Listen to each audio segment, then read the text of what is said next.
We're back. We back. We back. We back. It feels good to be back. What's good, everybody, man? Welcome to the Who Is Texas A&M show, man. Y'all know what it is. It's Monday, and it is all eyes set. It's the gauntlet. We've made it to the gauntlet. We've talked about it all year. We're finally here. What does Tennessee have to do this Saturday, though? Let's forget about Alabama. Let's forget about Kentucky, who can we include them in the gauntlet because Kentucky is still Kentucky after what I saw Saturday. We can talk about that too at some point today. But man, you already know it is the top of the show. We're getting ready to lock it in. It is the Who Is Texas A&M game. We're talking all things Josh Heupel press conference. Who's got to step up, man? This is a massive game. This is a massive game. There's a lot of things weighing on this game, and I feel like this would be the perfect start to what could be a perfect October for the Vols. It's your boys in the building, Ruck and Turner. He is on time in Jesus' name. So you already know, man, it's the boys from straight up Tennessee. Let's lock in on this Monday. It is the Who Is Texas A&M show.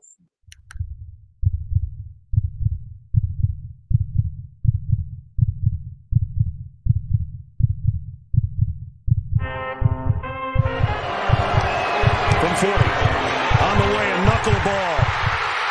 He got it!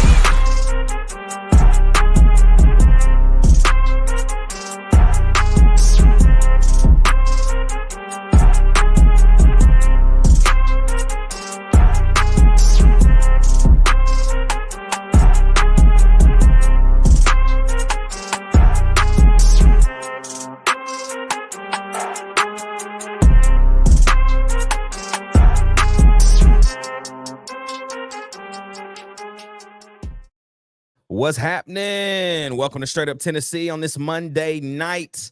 Y'all know what to do, man. Like, comment, subscribe, hit that bell notification, man, so you never miss a show. On the way to 800 subscribers still, man. Let's get there before Alabama week. Next Tuesday night, we are recording the midweek chat with a VFL.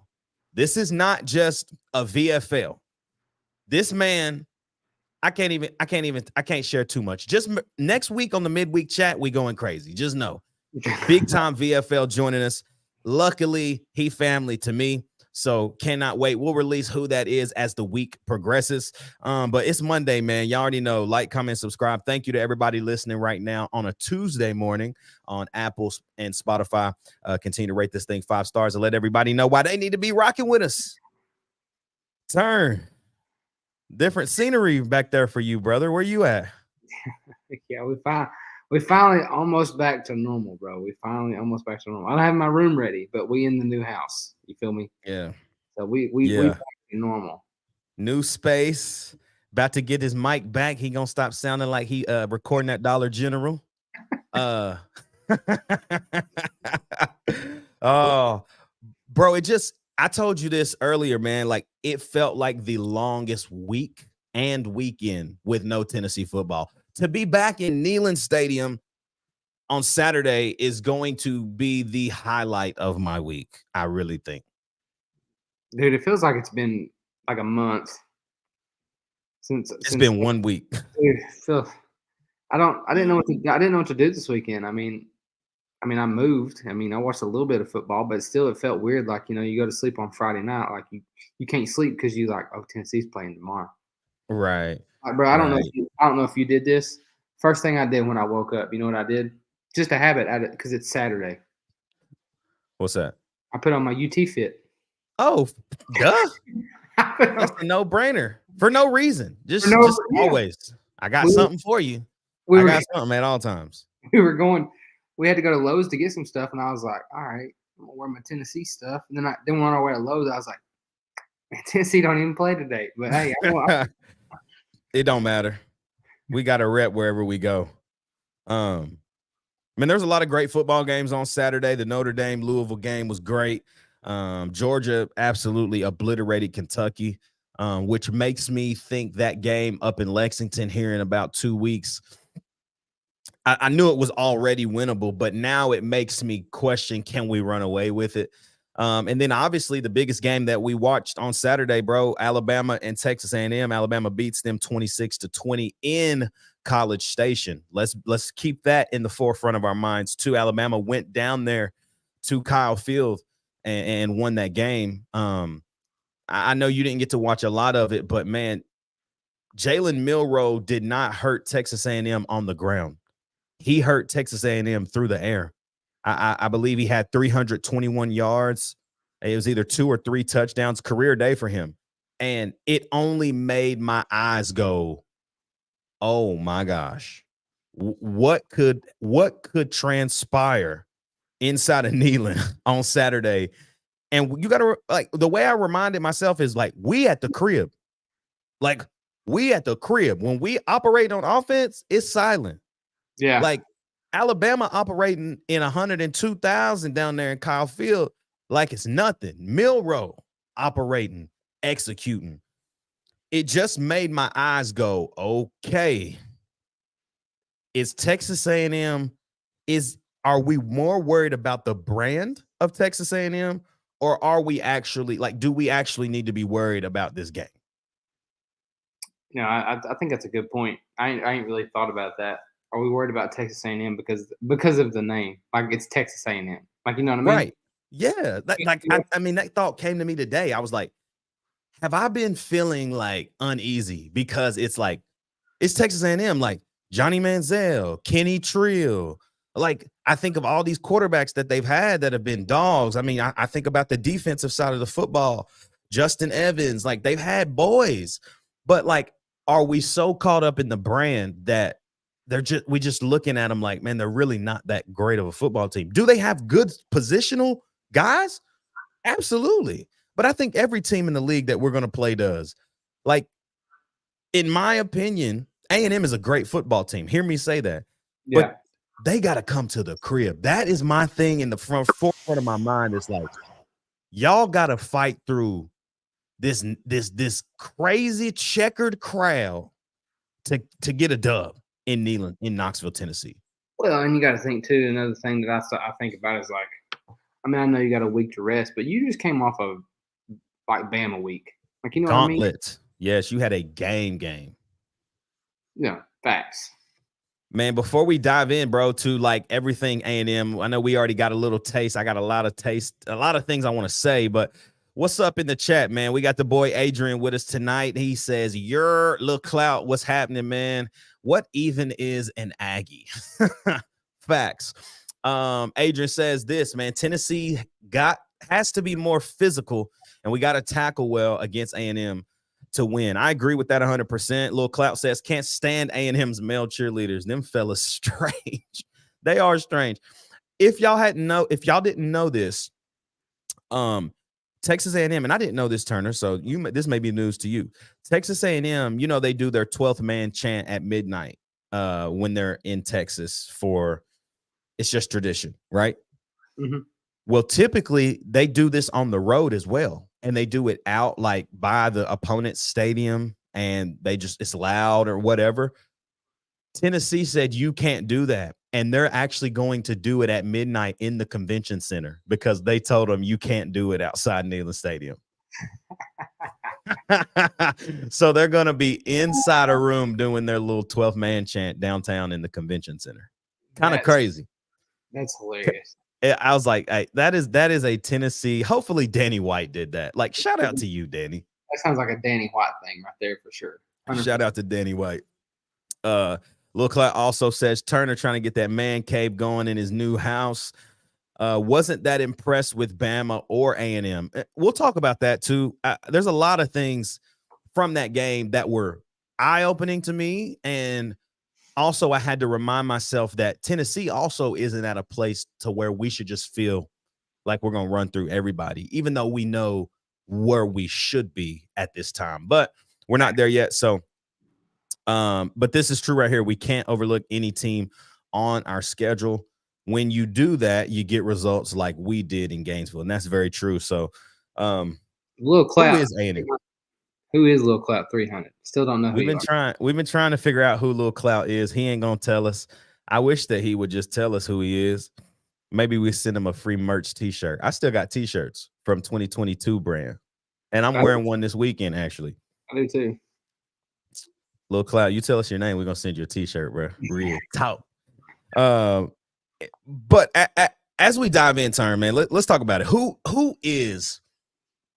are the Texas A&M Aggies? Well, we know this. They're coached by Jimbo Fisher, who's won a national championship down there at Florida State. Thought that the transition to Texas A&M, that, honestly, I thought he'd do the same thing. But what I have seen is that talent does carry a lot of coaches further than they may expect. That 2013 Florida State team, bro, Jameis Winston, Kelvin Benjamin, like that team was incredible. Yeah. And you start to look back and you're like, is Jimbo as great of a coach as history says or as we think? I don't know. But Texas A&M is 6 games into the year, just as well. We're only 5 in, but they're 6 in and they're 4-2. Their starting quarterback, Connor Wegman, got hurt early in the year. I think it was game 3 against it was either game 3 against Monroe or I think in the 4th game they played Auburn. So it was one of those 2 games. He got hurt. He's out for the rest of the year. So the senior Max Johnson steps in, and they didn't really have a drop off. Johnson can play. He's played a lot of football in his collegiate career. And so that is honestly the best situation for A&M, in my opinion, because Max can throw the football all over the field. Lefty, very dynamic as far as what he can do stretching the field, can see and read defenses at a high level. I think a lot of what Max Johnson brings is that kind of pro style approach, meaning when he gets to the line, not only is he looking at what the secondary is doing, but he's looking at how can he get his team into a better situation. And I think that's actually a place where Joe Milton struggles right now, but Max Johnson brings that to Texas A&M. Texas A&M, I hate to say this. As a Tennessee fan, I really hate to say this, but Texas A&M might have the best wide receiver room in the SEC. Evan Stewart, who should have been a Tennessee Volunteer. I don't know how we slipped. I don't know what happened in that recruitment. Anaya Smith is a baller. Fast, can get the ball out on the perimeter. It doesn't matter where he gets the football. He can make a play on any level. Once you get past Anaya Smith, obviously, I just said Evan Stewart. Evan Stewart is a dog. Y'all hear me? Great. He's playing on the outside right now, but he can move into the slot. Anais plays the slot and the outside for Texas A&M. They move a lot of guys around. I know they got another guy at the receiver position. I can't remember his first name. Maybe it's Moose Muhammad. Moose Muhammad is another guy who's very dynamic playmaker with the football in his hands. Again, Texas A&M has guys that if they can get the ball on the perimeter, they can make some noise. Tennessee has to do a very good job of slowing down first the run game of Texas A&M, but as they slow the run game down, they're going to have to do a really good job of making sure on these quick screens, on these hitches, that we are not only getting there, but we are finishing. Kamal Haddon, Gabe Judy Lolly, they're going to be tested, and they got to make tackles on those 3 guys. Now, they do have another guy, tight end. He's actually the brother of Max Johnson. His name is Jake Johnson, and he plays tight end. He gets a lot of targets because they like to throw it to the tight ends in space. He's not fast. He's not Brock Bowers by any means, but he can be a factor. He can be a factor in this game. Here's the thing, man. You get to talking about the tackling, man. I just sit here and I think of like previous, like this isn't Tennessee. This is just like, I think of playing Georgia in the past. I think of playing like Alabama in the past. Like, like sitting here thinking like I'm just sitting here thinking about even last year, like what makes Georgia's defense over the top? And they're sure tacklers, man. If they get a hand on you, you're going down. And A&M's front seven is that way too. We're going to talk about A&M's front seven. We're going to talk about A&M's defensive scheme, what they like to do, how Tennessee can exploit that. But Those three guys, man, Anai Smith, Moose Muhammad, and Evan Stewart, Tennessee has to impact. We have to force them off routes. And if they still get the football, they're going to catch some balls and they're going to make plays. Tackle, bro. Like, it's just what tackle. Finish. If they catch a 5-yard hitch and they take it 20, that's because of a missed tackle.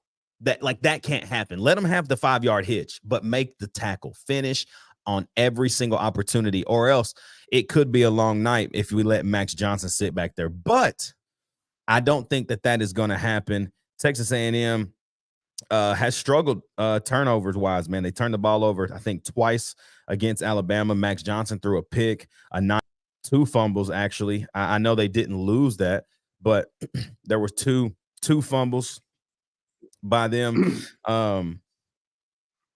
And honestly, the offense of A&M is really weighing on the shoulders of how much time does Johnson have to pick you apart with Stewart, Muhammad, and Smith.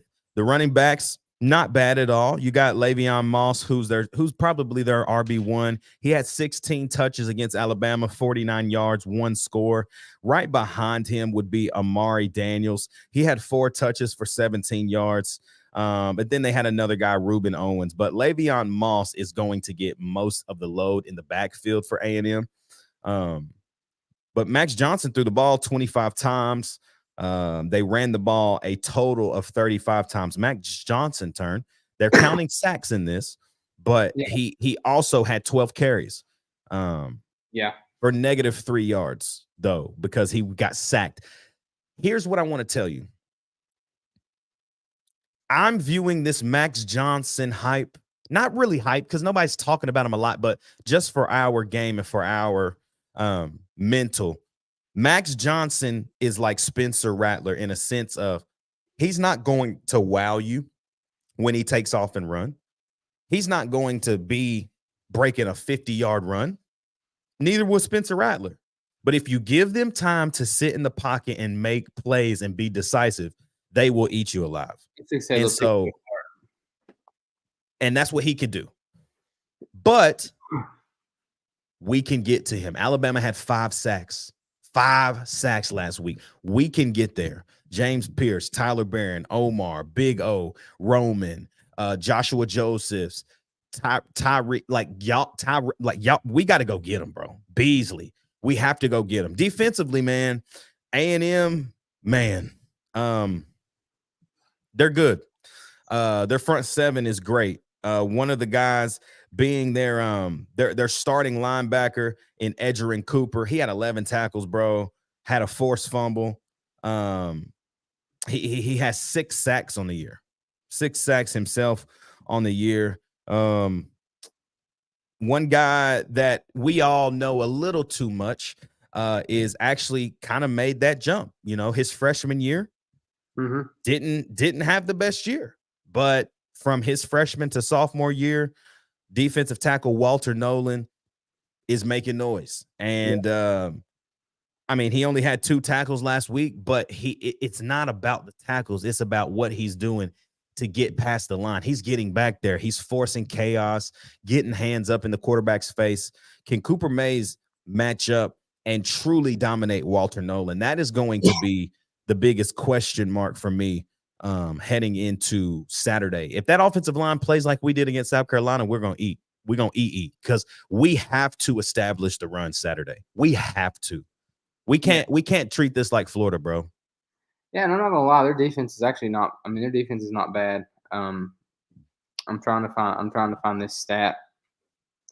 They've got more sacks this year already than they did last year, in a total. You see that? Who? A&M? A&M. A&M has more sacks now than they did last year. They've got 26 sacks already, compared to just 19 in 2022. Mm-hmm. They're averaging in 6 games.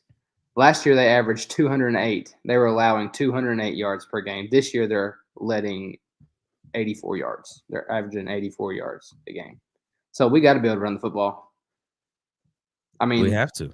I mean, their defense is going to be good up front, but I will tell you their weakness, man, is those defensive backs are suspect. They dude, yes. Jalen Milroe, the guy that everybody said can't throw the football, don't understand the coverages. He picked Texas A&M apart on Saturday. Him and Jermaine Burton beat them by themselves. Jermaine Burton had 197 yards receiving, 2 touchdowns. Yeah.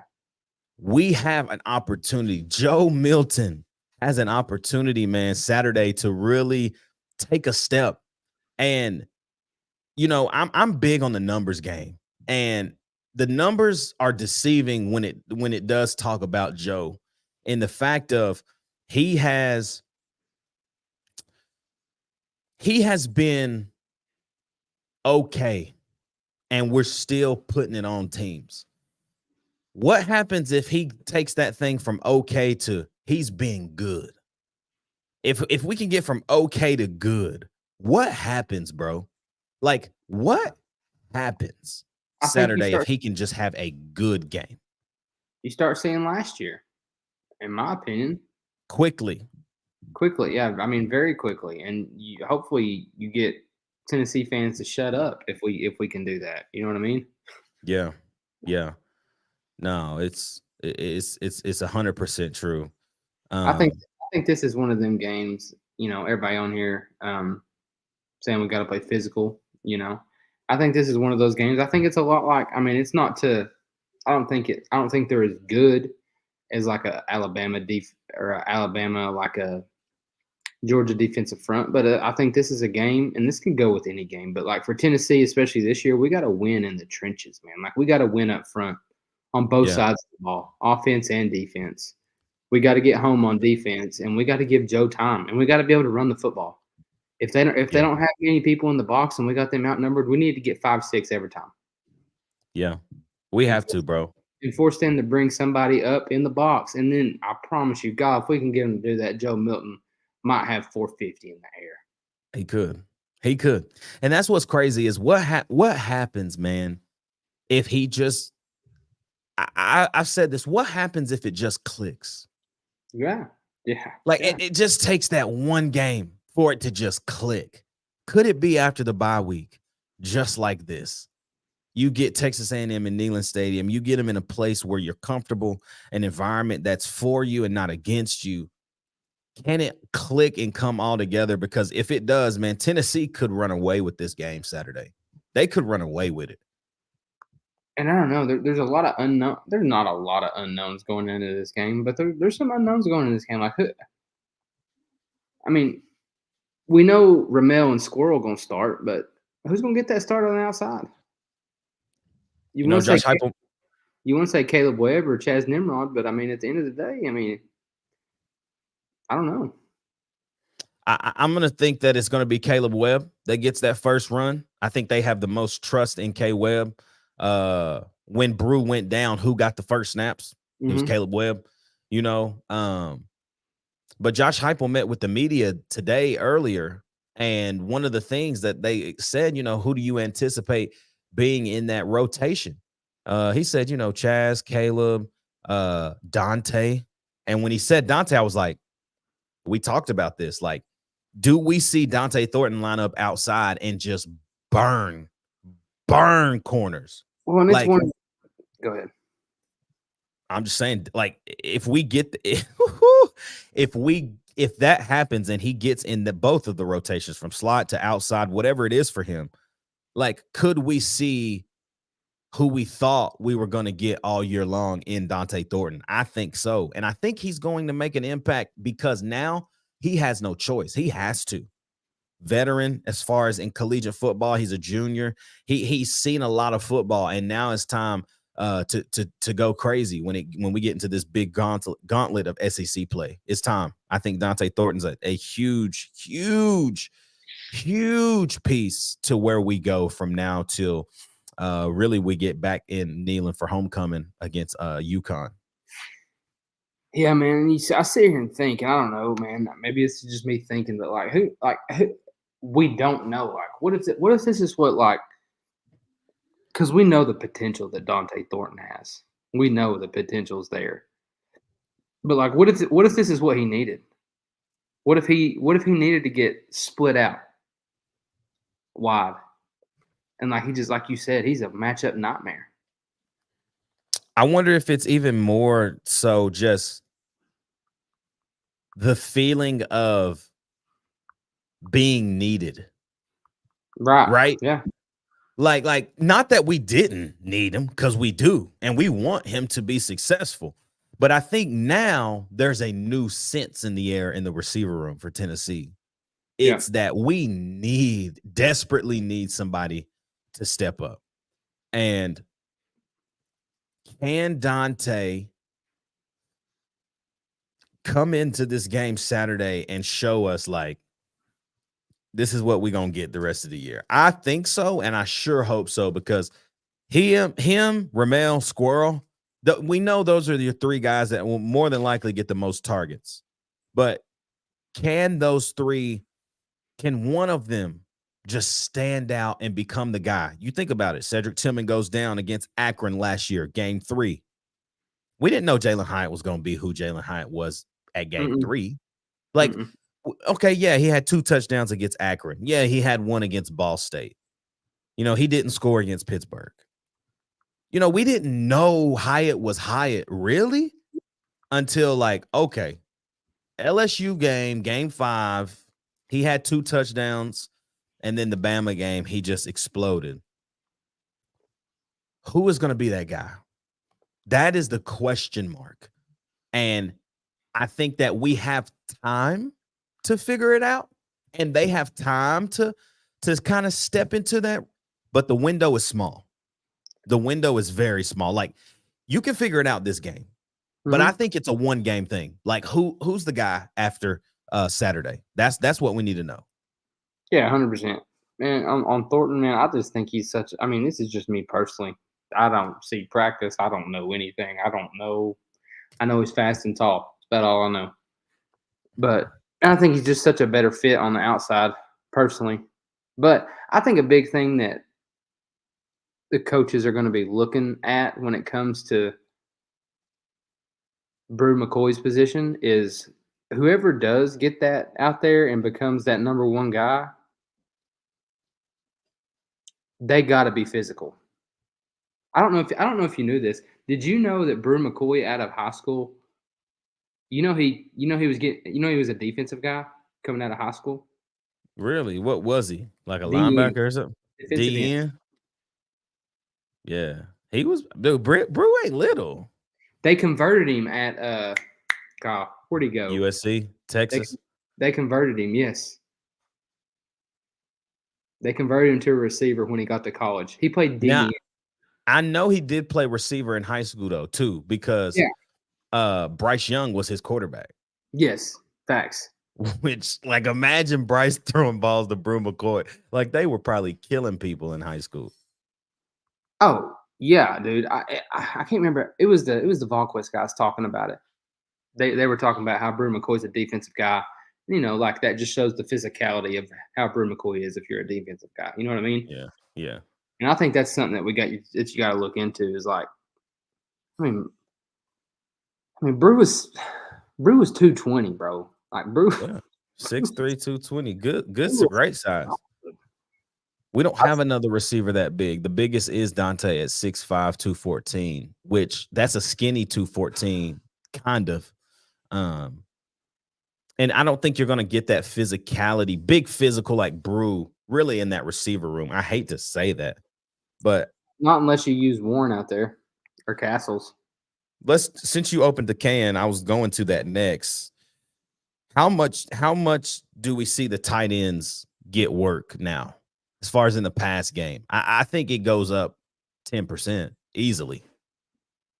I think it goes up a lot too. I do. I think you get Jacob Warren involved a lot more in the passing game. Yeah. As well as McAllen Castles too. I'm not saying he can't do it, but I think you got to get Warren involved because you think about those. I'm just thinking about those wide open dudes like last year. Most of them were tight ends. P. Fant was wide open, just going down the seam multiple times last year, and made big catches. Yeah. He made big time catches last year. You know, Tyron, I was thinking about this, man. That is the thing we're missing this year. What? That kind of like oddly athletic, kind of hybrid person that you can kind of put him anywhere on the field. Princeton Fant was that guy last year. Yep. He could take handoffs. He could line up in the H-back position. He could line up at receiver. He could be the inside tight end.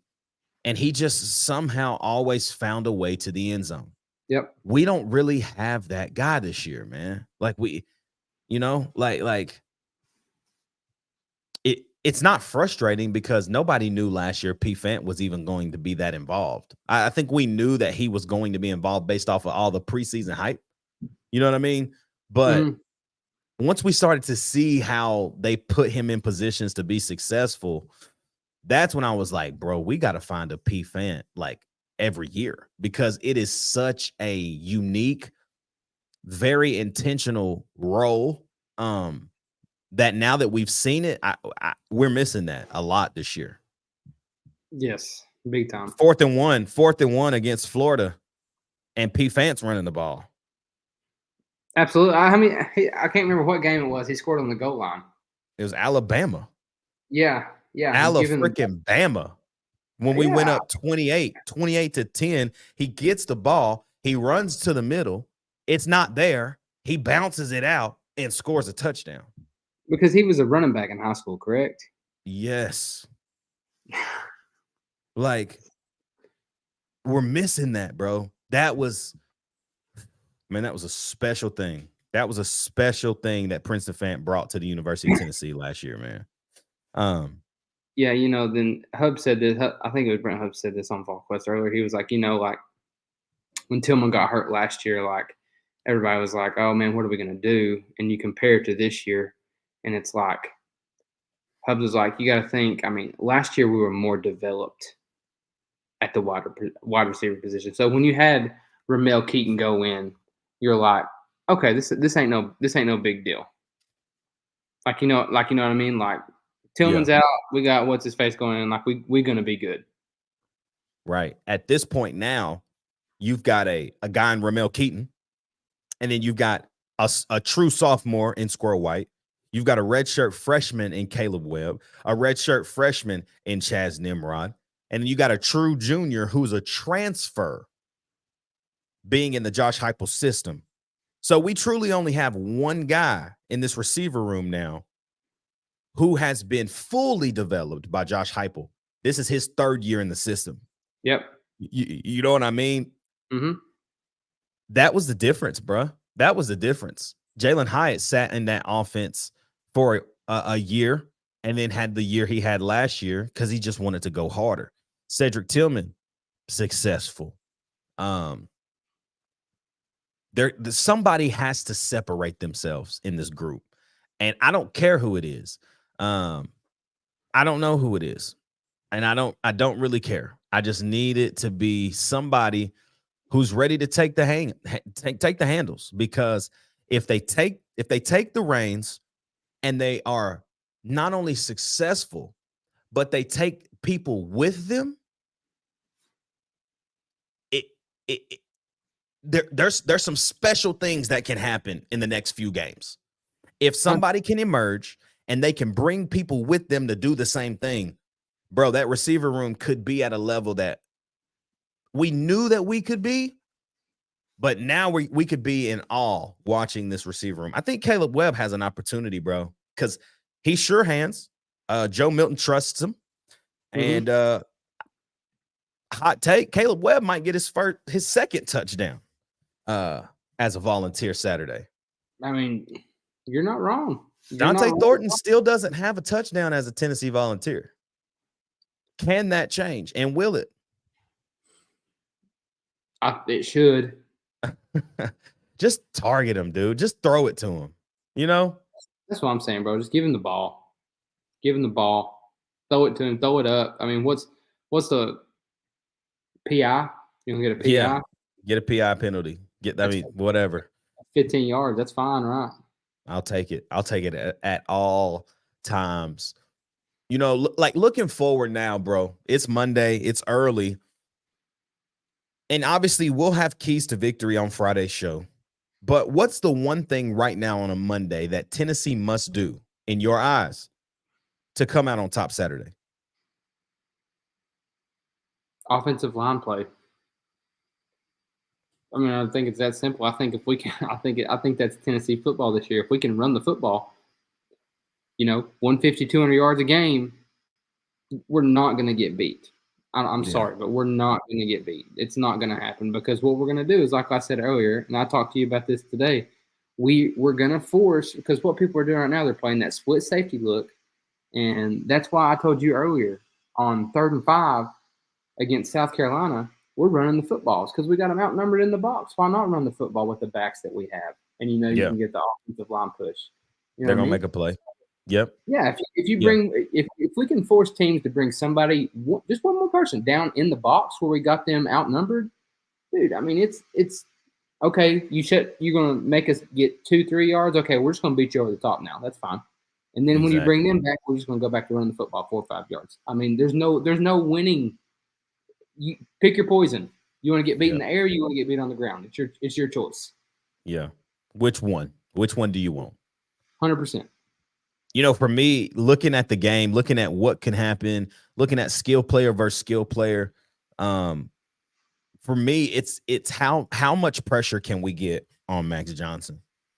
Their offensive line is not like the grandest, but it's also not bad. I would compare it to ours. Ours is not like how it was last year, but it's also not bad when it's at full strength with Cooper Mays at center. Can we get to Johnson? Can we not only get to him, but can we force him to make bad decisions? Can we get turnovers? Can we get a strip sack? Can we get 4, 5, 6 sacks? If we can, it's going to be a long night because the crowd, bro, the crowd plays into that so much. Yep. Can we get to Johnson enough to not only slow him down, but once we slow him down, then just continue to feast? Defensive backs making plays. If the ball's there, man, turn your head and let's get the pick. Let's take it to the crib. I don't really even think, in my opinion, this is like the linebackers must do X, Y, Z. Because for me, I think this one's one up front. Defensive line got to be nasty all night, bro. All night. I'm with you. Got to be nasty. Got to be nasty. You know what it is, bro. Monday, early score predictions. Where's your head at for this game? I'm going to take this one first because I've had a lot of time to think about it. And you really haven't had a lot of time to think about it because you've just been working. I got mine. So I think going into Saturday, we're on a bye. We're rested. Dante's expected to play. Danico Slaughter is expected. They're still monitoring him a little bit. But I think we've solidified that Gabe Judy Lolly and Kamal Hadden are CB1 and CB2. We've solidified that. You talking about that. I heard a pretty good point about that. Kamal Hadden is having a really good season. You can hate if you want to. That's fine. I get it. But the numbers don't lie. He's having a really good season. I think what people get focused on Kamal Hadden, like when Kamal Hadden messes up, it's not just like a small mess up. Like it's a big mess up. Yeah. Like, you know what I mean? Like Kamal Hadden ain't just going to be like, oh, man, he barely missed that one. It's like, oh, hey, let's just try to like shoulder bump Etienne. Whatever. That was stupid. Yeah. It's like a big mess up. I think the South Carolina game last year and I think like the Florida game, like he don't have just small mess ups, but he has like those big mess ups. But there's not many. But I think like fans get focused on those big like mess ups and it's like, oh, he's trash. Yeah. This is awful. Yeah. Everybody watching live right now, drop score predictions. Drop them. We're going to show them all on the screen. Go through them. Tell them if you like them or not. Lil Clout already dropped his. But finishing up what I'm feeling early in the week. I think, again, if we can solidify the run 150, 200 yards, whatever it is, Tennessee's going to win the game, period. Checker Nealon, The crowd is going to be feasting. I love the 3:30 kick for a game like this. It gives fans enough time to get just enough blasted to where they're still a little crazy, but they're actually still watching the game. You know, I think the South Carolina game, nobody cared. Like, they were just thrashing South Carolina's. F you, Spencer. Like, when we start doing that, like, we've been drinking too much. So everybody was drinking a little too much. So I like the 3:30 kick because now not everybody's going to be too blasted. They're going to have an opportunity to truly watch the game, but be an impactful force. Again, you get to Max Johnson. You allow if the offensive line can get a good enough, hear me, good enough push, Tennessee's going to be successful in the run game. I don't care if it's 4 or 5 yards a carry. That's what we want. We want to be in 2nd and 5, not 2nd and 9. That's where we want to be. So looking at it early in the week, I don't think I'm going to change this score, man. I really do think the Vols come out on top. My final score for this game against Texas A&M is 38-24 Vols. 38-24. Can I say 2? Can I say a Tennessee fan score, and then can I say like a realistic score? Yes. Tennessee fan score 41-21. Dang, it's gonna be like South Carolina. Okay. A realistic score. I think we're gonna put up points, man. I really do. Realistically,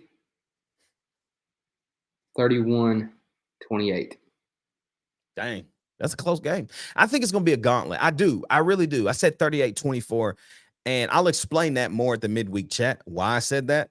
But we only got one, man. Little Clout says 35-31 Vols. I like that score too. I think it's going to be close, but I feel like Tennessee just gets a little bit more of a push than expected, and Tennessee wins 38-24, and I'm not changing it just yet. I think that's what's going to happen. Well, we got to score at least 30 to win, so. Yeah, we know that, and we're going to. So we got to score at least 30 if we want a chance. Oh, y'all, thank you for tapping in today, man, for the Who is A&M show. We'll be back on Wednesday for the midweek chat, man. We're going to dive into Pump the Gas or Hit the Brakes. Right now, if you're watching, and you're watching the rebroadcast, whatever, drop your questions right now for Pump the Gas or Hit the Brakes. Give us some statements. Give us some things like, hey, Tennessee will score X amount of points in the first quarter, and we're going to pump the gas or hit the brakes on it. Give us some of those. Drop them in the comments. We'll use them. Mention your name on the Wednesday show. And then, man, we're getting close. With Monday being over, it just makes me feel like we're closer to game day. So we're closer to Friday for the one more day. So, y'all, thank you so much for tonight. Y'all tapped in with us. We appreciate it. We love you. Join the channel, 99 cents. What is that? Super chat us. Do whatever. If you're feeling lucky, do it. But join the channel, man. You get access to our Discord, man, where we chop it up with a lot of guys, and we talk Tennessee football literally every day. Something happens in there every single day. The boy Eric Berry will be back on Saturday. Yeah. Tennessee Junior is feeling like me. He says 38-24 Vols for the week. I love it, Tennessee Junior. That's where I'm at too. But y'all, we will be back on Wednesday for the midweek chat. Y'all stay locked in. It's Aggie week. It's time to go kick some Texas 12th man butt in Neyland Stadium with a checkered, sold-out crowd once again. For my dog turn, it's your boy Ruck in the building. And y'all already know what it is, man. It's straight up Tennessee, baby. We'll see you on Wednesday.